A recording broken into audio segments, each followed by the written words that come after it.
Can the new Batman show survive without the Dark Knight himself? Find out in my review of the first episode of Gotham. You're probably asking yourself, Corey, what are you doing? You review anime, not live-action American TV shows.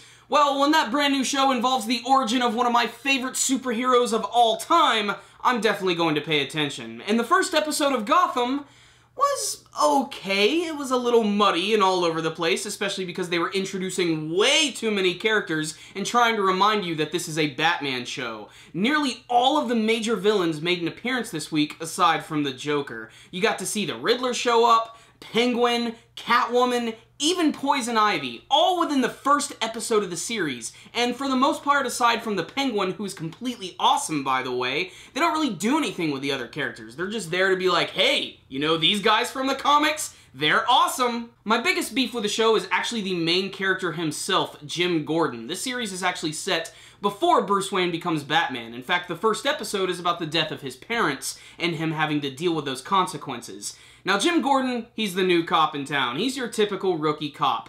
My biggest issues with this character is he doesn't look like James Gordon. No mustache, no glasses, he's not very soft-spoken. In fact, the reason he's in Gotham is for the action, which just doesn't seem very Jim Gordon-like to me. The thing that is really interesting, though, is that he's actually teamed up with a younger Harvey Bullock, who is the hardened sort of cop who hates Batman. He works with the mob, and he's basically like one of their associates and informants.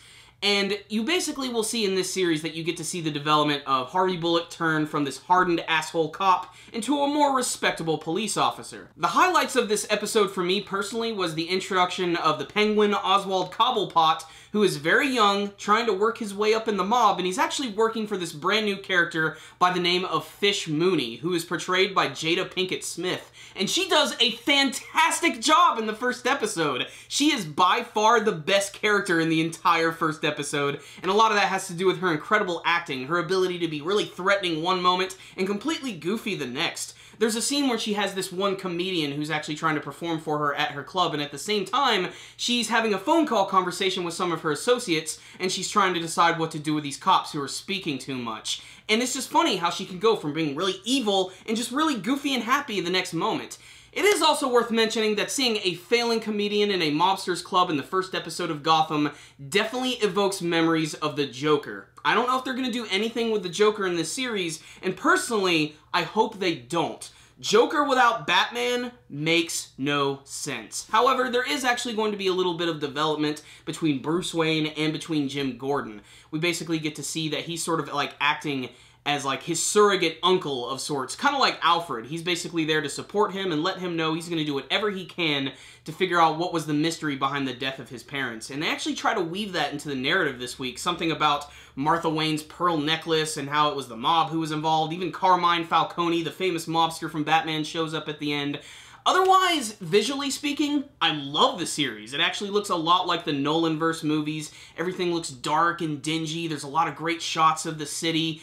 And otherwise, that's pretty much all I have to say about the first episode of Gotham. Nothing too mind-blowing. There were a million cameos, and I can understand if there are some Batman fans who are big fans of the comics will not be too excited about some of the changes they're making to the mythos, like the fact that Catwoman was watching Bruce Wayne's parents get killed.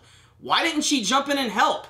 And not only that, just the fact that she is easily the most comic booky character aside from the Penguin that is actually seen in the series. Every single time you get to see Catwoman or Selina Kyle, she's doing these weird, goofy, almost like poses like she's a cat, like climbing on shit and everything. And I don't know, it just sort of doesn't really mesh with the real-world feel of this episode of Gotham. Otherwise, I really enjoyed it. I can't wait to see how the other villains are going to be introduced, and there are just a million references. Did you guys catch that Solomon Grundy reference? Pretty slick, Gotham. Pretty slick. I'm really interested to see how they're going to develop Gordon as the series goes on. I really hope they start to move away from the hardened super cop and turn him into the more soft-spoken detective that he really is. And again, my biggest issue with the show is that there's no Batman. Yeah, Bruce Wayne's there and he's a kid, but if he's not in the suit and he's not beating up bad guys in the middle of the night and looking like a badass doing it, I just don't know. You know, this is a series that is going to work because of the police characters and the fact that they're going to bring in all of these villains and show them at an earlier point in time. The problem is, because you know they're going to show up later, you know nothing bad is going to happen to them, you know? And that's the thing. Batman is kind of like the glue that holds everything together in the entire Batman world, and when you get rid of the glue, everything just falls apart. However, I do think this series has the ability to sort of pull itself back together and be a really interesting spin-off of the series. What I will say is, DC is making leaps and bounds with all of their brand new shows. They already have Arrow, The Flash is getting ready to come out, and I don't know if I'm mistaken, but I could have sworn I saw a commercial for Constantine. So we are definitely living in the era of the superhero, so I can't wait to see how this series is going to go, and I pray that hopefully in the future it doesn't pull a Smallville on us and just show Batman in the final episode. This is a series where they could skip ahead, show us Batman, and go ahead and give the fans what they want. A cool Batman television show. If anything, it's going to build a lot of hype for the brand new Batman and Superman movie, and that also gets me interested to see if they're going to try and tie in some of the other DC characters into this Gotham world. Otherwise, if you're a fan of the Batman comics, movies, video games, anything, go ahead and check out this show. You might like it. One thing to keep in mind is that this show is pretty intense. It's definitely got some violent scenes, so if your kids are going to be watching, make sure to remind them that this is not the typical Batman in tights beating up villains. This is a gritty cop drama show. So, pretty good. I'm gonna give the first episode a 3 out of 5, just okay. I don't know if I'm gonna review the rest of the series. I just really wanted to give my first impressions on the first episode, and I can pretty much guarantee that I am gonna be tuning in every week, at least for the first season. So check it out, Batman fans. Pretty cool stuff. Thank you for watching my review of the very first episode of Gotham. If you guys tuned in for the pilot episode, what did you think about it? Did you have any favorite character cameos, and what do you want to see from the future of this Batman prequel series? And make sure, if you guys have not already subscribed to our channel, to go ahead and do so. You can do that by clicking on this little button right up here. You can also follow us on Facebook and on Twitter. Do you like Amazon.com? I know I do. Corey and I now have an Amazon link in our video description box below. And if you go to it and buy anything through Amazon.com, it will support our channel. So bookmark that link, make it happen, and support our channel without having to do a damn thing. Another great way you guys can help support our channel is by donating directly through our PayPal link in the description box below. We recommend $2 a month, although this is completely optional.